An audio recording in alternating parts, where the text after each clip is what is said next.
महाराज जी, पिछले 2 दिन से आप सत्संग में जो हॉल में कर रहे हैं महाराज जी, उसमें वर्णन कर रहे हैं कि जो भक्त जन मतलब भजन करते हैं और उनसे गलत आचरण भी बन गए तो उनकी दुर्गति नहीं होगी, उनको उच्च लोकों में मतलब उनको वो भोग भुगवाए जाएंगे। ये उन भक्तों की बात हो रही है जिन्होंने निश्चय किया है कि अब मुझे इसी जन्म में भगवत प्राप्ति करना है और खूब डट के प्रयत्न करके भजन कर रहे हैं। हाँ, पर उनका कुसंग हो गया और वो भ्रष्ट हो गए। वो जितेंद्री नहीं है, वो मनोनिग्रही नहीं है, वो मन पर विजय प्राप्त नहीं कर पाए, अब वो भ्रष्ट हो गए। अब भ्रष्ट का मतलब है लगातार भ्रष्ट हो थोड़ी है। अब वो भ्रष्ट हो गए, प्रयासरत थे भजन में, उनका लक्ष्य था भगवत प्राप्ति और शरीर पूरा हो गया, भगवान के दर्शन नहीं हो पाए, भगवत प्राप्ति नहीं हुई, तत्वबोध नहीं हुआ, तो उस भ्रष्ट का क्या गति होगी? भगवान श्री कृष्ण से अर्जुन जी ने पूछा कि उस भ्रष्ट की क्या गति होगी? तो भगवान ने बताया कि ऐसे जो भ्रष्ट होते हैं वो नरक तो जा नहीं सकते, क्योंकि भगवान का नाम जप करते थे, भगवान के मार्ग में थे, भगवान के आश्रित थे, वो नरक नहीं जा सकते। अच्छा, उनका पतन नहीं हो सकता, क्योंकि जैसे आपने 500 नाम जप किया तो आपके 500 नाम तो स्टॉक में जमा है। अब आप भ्रष्ट हो गए, गलत आचरण किए, तो उसका आपको दंड मिलेगा, लेकिन वो दंड खत्म होते ही आप 500 भजन से ऊपर चलेंगे। 499 नहीं, पूरे 500 भजन से ऊपर आपकी गति होगी। तो अब जैसे उनका शरीर छूटा तो उनको पुण्यवान के लोकों में ले जाया जाता है, स्वर्ग आदि लोकों में।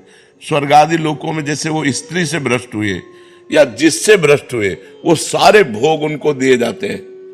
ये उनका पुण्य क्षय नहीं होगा। जैसे यज्ञ करके कोई स्वर्ग जाए, दान पुण्य करके स्वर्ग जाए, तीर्थ यातन करके स्वर्ग जाए, तो उनका पुण्य क्षय होगा और वो पुण्य क्षय होने के बाद मृत्यु लोक में फिर पुनः अशुभ गति को भी प्राप्त हो सकते हैं। लेकिन वो भजन करने वाले का भजन तो स्टॉक में जमा है और उसका जैसे वीआईपी स्वागत हो, ऐसे स्वर्ग आदि लोकों में जिन भोगों के कारण भ्रष्ट हुआ है उन भोगों की बाहुल्यता उसको होगी, और जब उसकी उन भोगों में अरुचि हो जाएगी तब उसका जन्म होगा। श्रीमान, कुलवान, धनवान, राज वैभव संपन्न, भोग संपन्न, और वहां जन्म लेकर के उसको ऐसा वातावरण मिलेगा भक्ति का, वैराग्य का, कि पूर्व का जो साधन है वो उन्हें उन भोगों में लगने नहीं देगा। उन भोगों के बीच में रहते हुए भी उसको वैराग्य होगा। अब उसका वैराग्य इतने जोर का होगा कि जब कभी आकर्षण किसी भोग का हुआ तो वो सोचेगा कि मैं तो अपना इतना वैभव छोड़कर आ रहा हूं, इतना भोग छोड़कर आ रहा हूं, अब मैं भोग नहीं भोगूंगा, और वो डट करके जहां से उसका भजन रुका था वहां से भजन उसका चालू होगा और वो प्रयास करके इसी जन्म में भगवत प्राप्ति कर लेगा। अगर कहीं फिर चूक हो जाती है तो फिर उसको वही गति प्राप्त होगी, वो स्वर्ग आदि लोगों को भोग करके वो मतलब पतन नहीं हो सकता। महाराज जी, फिर तो थोड़ा भी भजन करने वाले का पतन नहीं होगा। नहीं नहीं, मतलब एक ट्रैक उसका चेंज होगा। हाँ, इसीलिए तो हम सबको प्रार्थना करते हैं, नाम जप करो, नाम जप करो, कैसे भी करो, भाव से करो, कुभाव से करो, जैसे भी करो। मानो आप बुरी आदत नहीं छोड़ पा रहे तो भली आदत पकड़ लो ना, तो कम से कम तुम्हारे पास बुराई के साथ साथ बहुत बड़ा भजन भी तो है जो तुम्हारी हर जगह रक्षा कर लेगा, तुम्हारी बुराइयों का नाश करके ये तुम्हें उन्नति प्रदान करेगा। हम गलत बात नहीं छोड़ पा रहे, हम असमर्थ हैं, तो सही बात भी तो पकड़ लो, राधा राधा बीच में डाल लो, तो आपकी जो अशुभ गति होने वाली वो नहीं होगी, आपकी अशुभ गति नहीं होगी, आपका जो असत भाव है वो नष्ट हो जाएगा और ये सद्भाव एक दिन आपको भगवत प्राप्ति करा देगा। इसीलिए पूज्य राधा बाबा ने कहा, एक बार भी जो राधा कृष्ण बोला उसने मोक्ष के लिए कमर कस लिया। एक बार भी राधा कृष्ण बोला तो उसने मानो मोक्ष के लिए कमर कस लिया। अब एक बार राधा कृष्ण जो बोला तो उसका पतन नहीं हो सकता, वो नरक नहीं जा सकता, क्योंकि भगवान का नाम उसके पास। जी, तो बहुत बड़ी बात है, शब्दों में तो छोटी लगी। हाँ, तो इसीलिए तो, पर सबकी रति कहाँ होती है? इसीलिए कहा गया है कि भगवान जब कृपा करते हैं तो संत संग देते हैं, क्योंकि संत संग से भगवान के नाम रूप लीला धाम में आसक्ति हो जाती है। बिना सत्संग के नाम जप होगा ही नहीं, तो अगर नाम थोड़ा भी जप लिया तो मंगलमय हो जाएगा, उसका पतन नहीं होगा, वो कभी अधोगति को प्राप्त। नामे भक्ता प्रणश्यति अपचेत सुदुराचारो भजते माम अनन्य भाग साधुरेव समन्तव्य सम्यक व्यवसिता। ऐसा सुदुराचारो माने होता सांगोपांग दुराचार करने वाला, भरपूर दुराचार करने वाला।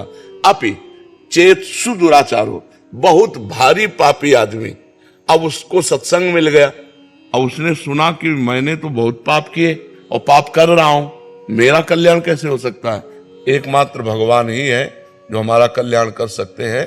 तो सम्यक व्यवसिता ऐसा उसने अपनी बुद्धि में बैठा लिया कि मैं नीच हूं, पापी हूं, पापाचरण हो रहा है, पर मैं भगवान की शरण में हूं, अब भगवान ही मेरा उद्धार करेंगे। और कृष्ण कृष्ण कृष्ण कृष्ण, राधा राधा राधा, और पाप कर रहा है, वर्तमान में पाप कर रहा है, तो भी उसकी दुर्गति नहीं होगी। भगवान कह रहे उसे साधु मानो, मैं उसको साधु बनाऊंगा। करो सद्य ते साधु समाना, अपिचेत सुदुराचारो भजते माम अनन्य भाग, साधु समन्तव्य, उसे साधु मानो क्योंकि अब मैं बनाऊंगा साधु।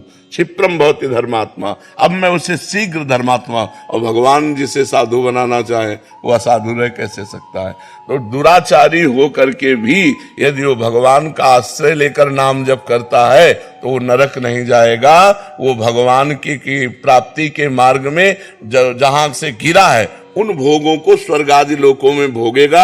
जो बड़े बड़े पुण्यात्माओं के लिए दुर्लभ वस्तु है वो उस भजनानंदी को भोगने को मिलेगा, और फिर बड़े पवित्र कुलों में, राज वैभव कुलों में उसका जन्म होगा। कोई साधारण नहीं, क्योंकि नाम जप उसने किया है, इसलिए नाम जप अवश्य करना चाहिए। महाराज जी ये तो हो गया कि वो भजन कर रहा है, फिर वो अपने उससे जाएगा। महाराज जी एक शरणागति का मार्ग आप बिल्कुल साथ साथ में चलाते हैं, तो महाराज जी शरणागति का इसमें सिद्धांत क्या रहेगा? उसमें तो प्रभु खुद बचाते हैं, आप कहते हैं कि उसको, तो महाराज जी वो मार्ग इसमें शरणागति में जब हम भगवान की शरण में होते हैं तो जहां हमें भ्रष्ट होना होता है वहां भगवान कहते करो सदा तिनके रखवारी, जिमि बालक राखे मातारी।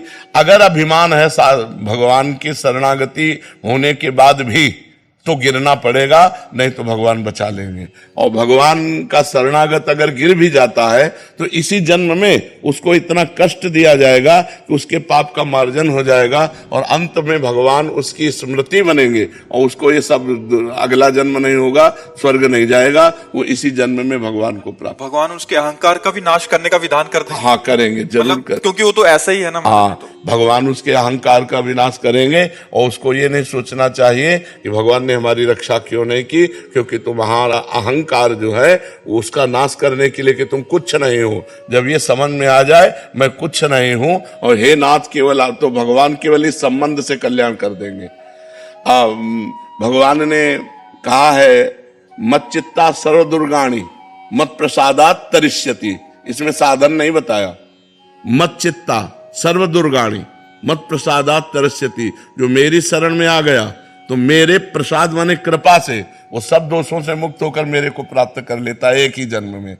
भगवान की शरण होकर भगवान का भजन कर रहा है, अगर कहीं गिरने के चांस आए तो भगवान उसकी रक्षा करते हैं, अगर रक्षा नहीं की तो तुम्हारे अहंकार का नाश होने के लिए वो भगवान लीला करेंगे, पर ज्यादा दिन वो लीला टिकेगी नहीं मायामयी, वो तुरंत निकल करके फिर परमार्थ में चलेगा और भगवान को प्राप्त। क्षमा कीजिएगा महाराज जी, पर ये मार्ग और ज्यादा आसान लगता है। हाँ तभी तो शरणागति दुर्लभ वस्तु है, शरणागति हृदय से हो जाए तो निहाल हो जाए।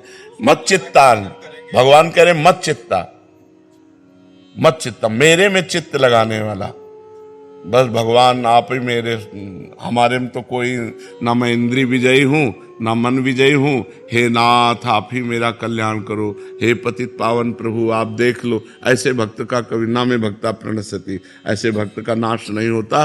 भगवान कहते मत चित्ता सर्व दुर्गाणि मत प्रसादात तरिष्यति, मेरे में चित्त लगाने के कारण सारे दोषों का मैं नाश कर देता हूं, और मत प्रसादात तरिष्यति, मेरी कृपा से वो मुक्ति को प्राप्त हो जाता है, मेरी कृपा से वो एक जन्म में ही भगवत प्राप्त। भगवान सब कुछ कर सकते, कर तुम अन्यथा कर तुम, एक है साधन पक्ष और एक है कृपा पक्ष। तो जो भगवान की शरण में कृपा पक्ष से है वो साधन करते हुए भी अगर कहीं लड़खड़ा जाता है तो उसके दोषों को प्रभु मानते ही नहीं।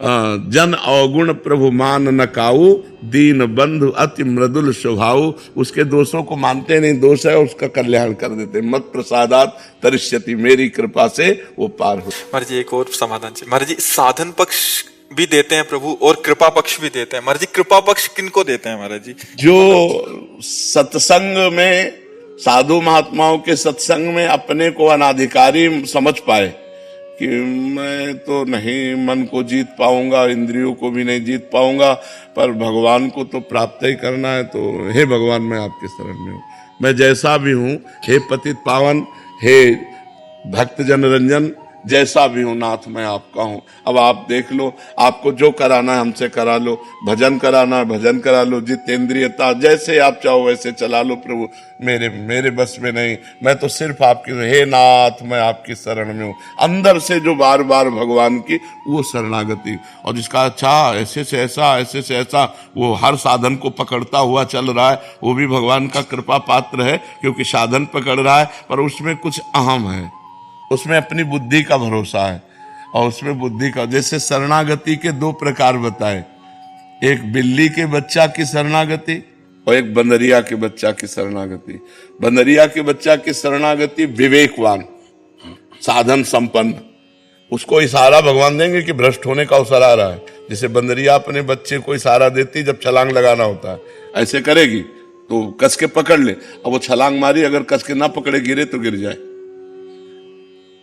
वो इशारा देगी कि मैं छलांग मार रही हूं, जरा सा ऐसे बच्चे को संभालेगी, बच्चा समझ जाता है कि अभी छलांग लगाने वाली है और कस के पकड़ लेता है। ऐसे ही भगवान इशारा देंगे कि माया का आक्रमण होने वाला है, तुम्हारे सामने प्रश्न आने वाला है, तुम सावधान विवेकवान हो, इसलिए अपने आप को पकड़ करके बचाओ, साधन को पकड़ लो कस के।